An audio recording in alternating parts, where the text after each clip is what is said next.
ఈరోజు చెప్పే బీజాక్షరం గా.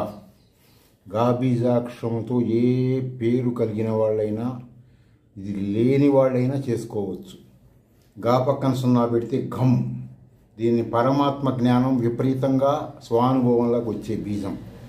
దీనిని శ్రీ విద్య పరముగా ఓం గం ఓం దీనిని పెట్టుకుంటే దీన్ని శ్రీ విద్యలో ఏకాక్షరి గణపతి మంత్ర సాధన అంటారు. ఈ మంత్ర సాధన చేస్తే అత్యంత ఆరోగ్యకరంగా ఉంటుంది. దీనికి సంపెంగ పూలు దేవుడికి పెడతానికి భగవంతుడు సృష్టించలేదు. అది సైకలాజికల్ ప్రాబ్లమ్స్ ఉన్నవాళ్ళు ఆ పూల చూర్ణం వాడుకుంటే ఆ ప్రాబ్లమ్స్ పోతాయి.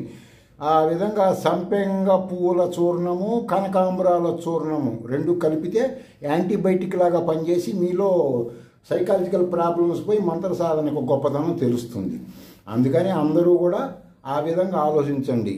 ఓం గం ఓం ఇది అత్యంత శక్తివంతమైన బీజము. దీని పూర్తి వివరాలు ఇలా చెప్పటం కుదరదు. స్వానుభవంగా తెలుసుకోవాలి, శ్రీ విద్యా గురువుల ద్వారా తెలుసుకోవాలి. నేను 108 మందికి ఔషధం ఉచితంగా పంపిస్తానన్నాను. దాని కామెంట్లో మీరు ఏదో ఒక దేవుడి నామము, ఋషి అంగీకరించినటువంటి దేవుడి నామములు మాత్రమే, ఫకీరు నామాలు అవి ఇవి పెడితే నేను పంపను. ఋషి అంగీకరించిన నామాలు ఓం నమ శివాయ, ఓం నమో నారాయణ అలాంటివి ఏవైనా పెడితే ఆ కామెంట్ ఉన్నవాళ్ళు ఈమెయిల్లో వాళ్ళ పోస్టల్ అడ్రస్ పంపిస్తే సర్వరోగ నివారణి. ఉదాహరణకి థైరాయిడ్ అనే రోగం ఉన్నటువంటి వాళ్ళు, థైరాయిడ్ అంటే యావత్ బాడీలో ఫీలింగ్స్ మొత్తాన్ని సిస్టమ్ని అస్తవ్యస్తం చేస్తుంది థైరాయిడ్. వాడికి ఏ ఫీలింగ్స్ ఉండవు, వాడికి చెప్పలేడు ఆ మాట. ఆ థైరాయిడ్ లాంటి రోగముల మీద కూడా ఇది పనిచేస్తుంది. తర్వాత వచ్చేసి కొంతమందికి అనేక రోగము లేని గృహము లేదు. మానసిక రోగం కావచ్చు, శారీరక రోగం కావచ్చు.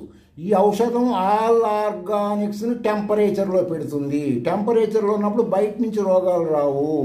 ఎందుకని రావండి అంటే చచ్చిన మనిషి చల్లగా ఉంటాడు, బతికున్న మనిషి వేడిగా ఉంటాడు. కాబట్టి నేను ఇచ్చేటువంటి ఈ మల్టీపర్పస్ ఆయుర్వేద గురు పరంపర ఔషధం వలన బాడీ మొత్తం టెంపరేచర్లో ఉంటుంది. టెంపరేచర్ బయట నుంచి రోగాలు రావు. ఉన్న రోగాలు హ్యూమన్ బాడీకి తన నయం చేసుకునే సిస్టమ్ తెలుసు. రాత్రిపూట సుఖంగా నిద్రపోయిన వాళ్ళకి అది నయం చేసుకుంటుంది.